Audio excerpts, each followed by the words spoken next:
Sì, noi ci stiamo approntando, diciamo così, dopo la presentazione del palio di stamani, ad affrontare questi giorni delle feste di settembre del palio che si correrà all'8.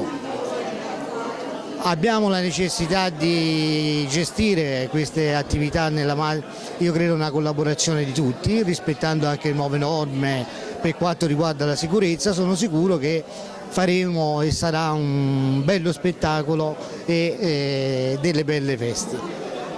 La novità sono i fuochi allo stadio, che però potranno essere garantiti, credo, in maggior sicurezza rispetto all'attuale, anche perché sacrificarli in una piazza chiusa per 2/3 sarebbe davvero un sacrilegio.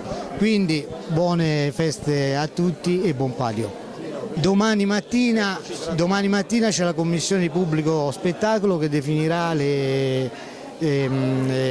norme, diciamo così, di regolamentazione della piazza.